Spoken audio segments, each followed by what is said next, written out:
London में एक library है, उसका नाम है इंडिया ऑफिस लाइब्रेरी। वहां से मैंने निकलवाई है।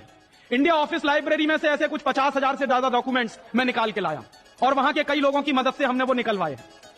तो उनमें एक चिट्ठी है मैकॉले की, वो उसके अपने पिताजी को उसने लिखी।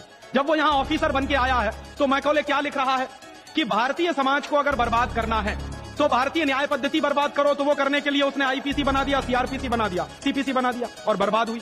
दूसरी बात वो कहता था कि भारतीय समाज को बर्बाद करना है तो भारतीय शिक्षण पद्धति का नाश करो। तो मैकॉले कहा करता था कि जो भारतीय शिक्षण पद्धति है, वो खुद मानता था इस बात को, यह दुनिया की सबसे ज्यादा विकसित और सबसे अच्छी पद्धति।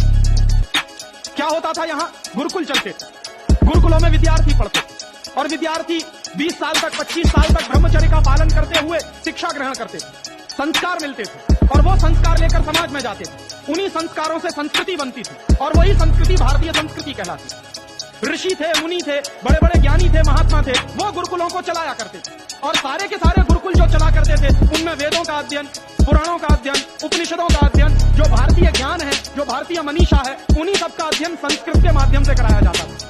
मैकॉले ने क्या किया कि गुरुकुलों का नाश अगर करना है तो उसने एक कानून बनाया। क्या कानून बनाया? संस्कृत में जितने विद्यालय इस देश में चलते थे हिंदुस्तान में अंग्रेजों के जमाने में, उन सबको उसने इल्लीगल घोषित किया, गैर कानूनी। और उसने प्रतिबंध लगा दिया कि संस्कृत भाषा के माध्यम से कोई भी गुरुकुल चलेगा उसको अंग्रेजी सरकार मान्यता नहीं देगी। तो मान्यता किसको देगी? अंग्रेजी के माध्यम से जो कॉन्वेंट स्कूल चलेंगे उनको अंग्रेजी सरकार मान्यता देगी। और उसके लिए बाकायदा उसने कानून बनाया। उस कानून का नाम है इंडियन एजुकेशन एक्ट। और ये इंडियन एजुकेशन एक्ट लागू हुआ 1858 में, आज से लगभग 140 साल पहले। तो 140 साल पहले जो कानून लागू हुआ था अंग्रेजों के जमाने में, वही कानून आज भी चल रहा है। उस कानून के आधार पर मैकॉले ने क्या किया? संस्कृत के माध्यम से चलने वाले गुरुकुलों को बर्बाद कर दिया, कानून बना के उनको बंद करा दिया। जो उनमें अध्यापक होते थे, गुरु होते थे, उनको मार पीट कर अंग्रेजी सरकार जेल में बंद करती थी। जो विद्यार्थी अध्ययन के लिए जाते थे उनको रोक दिया जाता था, उनका अध्ययन न होने पाए उसके लिए समस्याएं खड़ी की जाती थी। और दूसरी तरफ कॉन्वेंट स्कूल चालू कर दिए और उसमें अंग्रेजी के माध्यम से शिक्षण देना शुरू किया। एक दिन उसने अपने बाप को चिट्ठी लिखी और इस चिट्ठी में उसने ये लिखा कि मैंने हिंदुस्तान में एक ऐसी शिक्षण पद्धति पैदा कर दी है जिसमें अगर हिंदुस्तानी विद्यार्थी पढ़ेंगे तो पढ़कर निकलने के बाद वो शरीर से हिंदुस्तानी होंगे, दिमाग से सब अंग्रेज हो जाएंगे। देख रहे हैं तो शरीर से हिंदुस्तानी और दिमाग से अंग्रेज।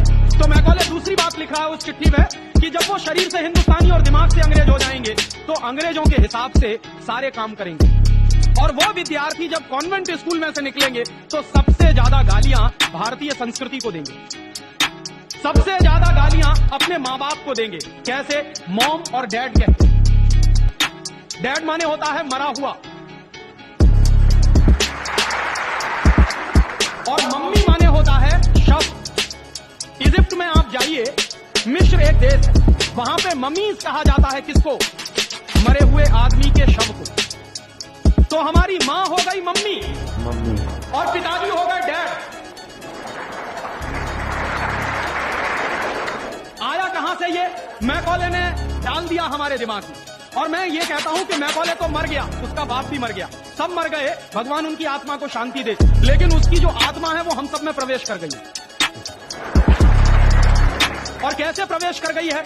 मैं आपको ये इतिहास की सच्चाई बता रहा हूं कि जिस जमाने में मैकॉले ने इस देश में सबसे पहला कॉन्वेंट स्कूल खोला था कलकत्ता में, वो कॉन्वेंट स्कूल चला नहीं, बंद हो गया।